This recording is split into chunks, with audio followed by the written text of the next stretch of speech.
The Boy and the Heron is in theaters right now, guys, and here's my quick movie review. I like this film. It's Hayao Miyazaki's final film, The Boy and the Heron, and I gotta tell you, it's breathtaking. The animation is top quality, as always, from Hayao. He does a great job of building out the world and creating a sense of mood with his style that's just rich, full, colorful. The background plates look absolutely great. I saw the English voice cast version of this, so I can only tell you about that kind of stuff. It was really well done voice-wise, and Robert Pattinson does a voice in this that you wouldn't recognize that it was him because it's just so far out there. So what is The Boy and the Heron about? Well, let's go over to the IMDb and just take a look. The synopsis reads, a young boy named Mahito, yearning for his mother, ventures into a world shared by the living and the dead. There, the dead comes to an end and life finds a new beginning, a semi-autobiographical fantasy from the mind of Hayao Miyazaki.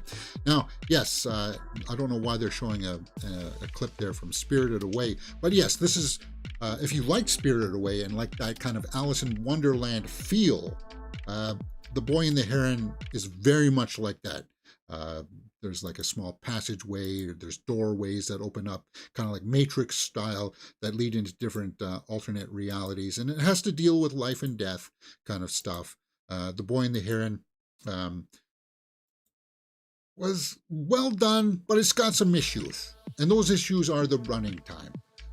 It's just about that 2-hour mark, and it takes a long time to get into the story, about 40 minutes actually, because it's a lot of it, as I said, is world building. It's establishing where we are and what's happening to these characters. And if you know that going in, you'll be kind of like, oh, just sit there and watch all of this colorful stuff come together. But if you're like, guys, where's this going? I could totally see that argument as well. So where would I rank this in my score sheet? Let's go over to that right now. Acting, directing, and story out of a possible 2 points each. Cinematography and score out of 1. Now, this is an animated film, so the acting, I haven't seen the Japanese version, guys. We're going by voice talents alone. Dave Bautista's in this, Willem Dafoe, Christian Bale. It's just like, wow. This is some really good voice casting. Florence Pugh does 2 characters in this. It's just like, wow. So I'll give the acting full credits.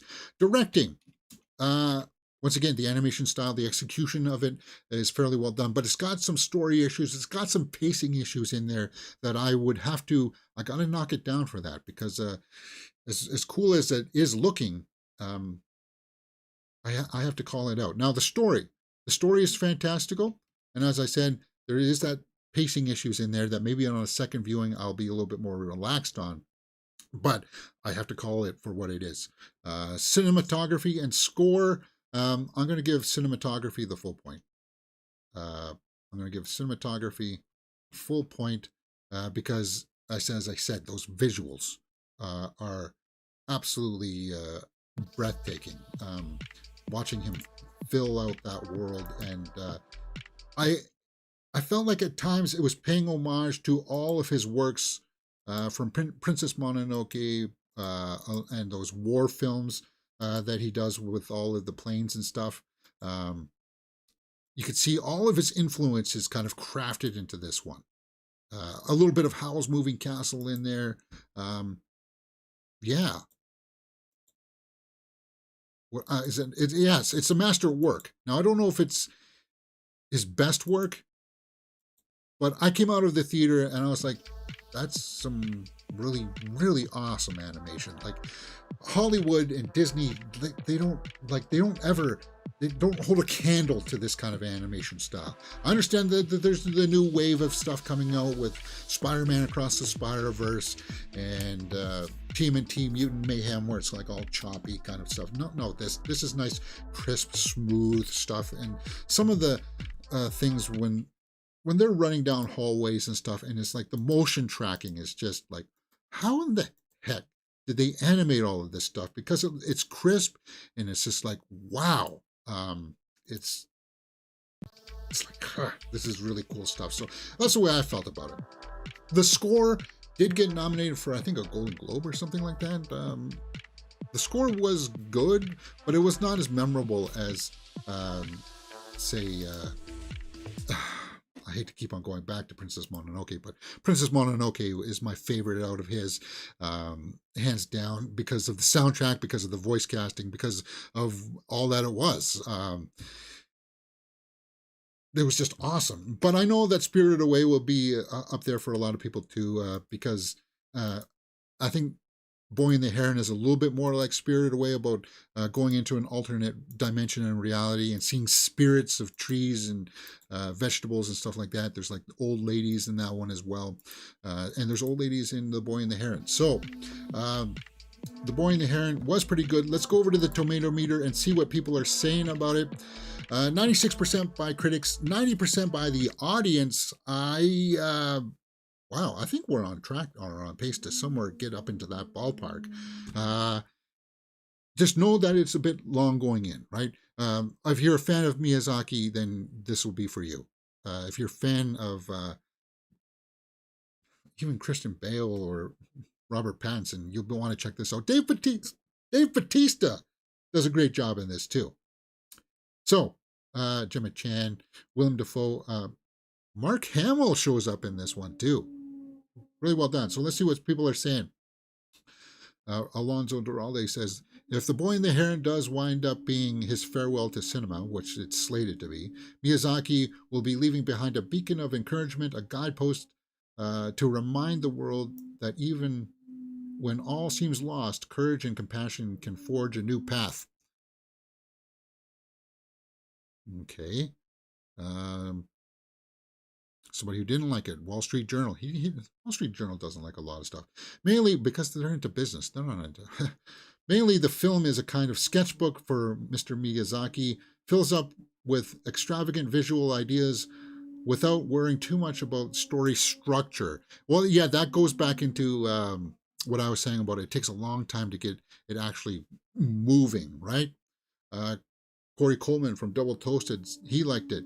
The Boy and the Heron is really good, but it's not one of Miyazaki's best. Well, that's the thing. That's what I found coming out and trying to articulate my thoughts. You saw me throw Spirited Away up there. You saw me put Princess Mononoke, people like Porco Rosso or Howl's Moving Castle, Kiki's Delivery Service. Like, those are way up there for a lot of people. And if you're having that standard and you're like, it's got to match up to these, right? It's got to match up to these. And you go into that film and you're looking for those kinds of factors, like, you're going to get that, but it's going to be like, well, he's paying homage to all of that stuff, but I need to feel that same kind of thing, like from Howl's Moving Castle about Calcifer. I need something like that in there, right? And it may not be in there for you, but it's a quality film, and I liked it. So let's try to wrap up this movie score for me and see if I land where everybody else seems to be landing. Maybe I will give the score a full point. Maybe I will give score, because the score was good. And it is going to get some recognition for sure. So why is that not? Okay, thank you. Watchability factor, as I said, if you're a Miyazaki fan, you want to check it out. And then if you're just a student of animation, you'll want to check it out. So 8.5 is where I'm thinking I'm landing. 8.5 for The Boy and the Heron. It does have its pacing issues. It does have its story issues, and things end rather quickly. There's no hanging around for the ambiance after. It just kind of comes to its conclusion, and that's it. He takes a bow at the end, and that's all we're going to get for Hayao Miyazaki's career, and I would say it's well done. So 8.5, I feel good about that. I feel good. So what did you guys think about it? Did you guys go and see it? This is one of those films, because it's animation style. If you see the Japanese version with the subtitles, it doesn't really add that much, because it's like the mouths, it's animated, so the articulation in the mouths is not pertinent, right? So that's why I saw the English version first. Good way to end the career. Really good way. 8.5 for The Boy and the Heron. Let me know what you thought about it in the comments below, and we will talk about it. Hey, if you like this kind of stuff and you like this kind of review, we got more on the channel. Of course, we've got full movie reactions for things like Leave the World Behind. But my movie reviews for Godzilla -1 and The Hunger Games are up on the channel right now. What else can you find? Well, we're doing full live watch-alongs for Survivor Season 45 right now and Hell's Kitchen. A lot of people are tuning in for Hell's Kitchen. I can't believe it. And of course, then we do movie news throughout the week where we talk about all the trending movie news headlines of the day. So if you like this kind of stuff, come join us here on the channel Mirror Domains, because we're constantly talking about movies, TV shows, watch-alongs, full live watch-alongs for you guys to participate in. It's very inclusive here on the channel Mirror Domains.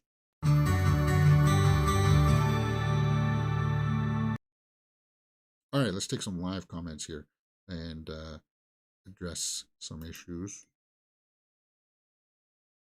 Bifer says, high energy review. Hopefully that was a better one. Like, I kind of fumbled the ball when I started out. Bifer says, my favorite is Kiki's Delivery Service. Yeah, a lot of the earlier ones are his favorite because it's kind of like, you never seen animation style like that before, right? You never seen storytelling like that before, and you're like, what? Who is this? It had that kind of like Miyazaki has that appeal throughout his films, and that will still be there for The Boy and the Heron. So it's kind of like if you've never seen a Miyazaki film before and The Boy and the Heron is like your first introduction, you'd be like, this is really good work. I want to see more from this guy. So it still has that appeal. For me, my favorite is Princess Mononoke because it deals with animals and spirits, and I just the majesty of it all, and at the end the soundtrack, it's just kind of like it's just wow. All right, so we have been talking about Hayao Miyazaki's The Boy and the Heron. Let's get back into the movie news stuff because we want to see where did it fall for this weekend's box office. Well, let's talk about it. It is Monday, December 11th. So let's get into it.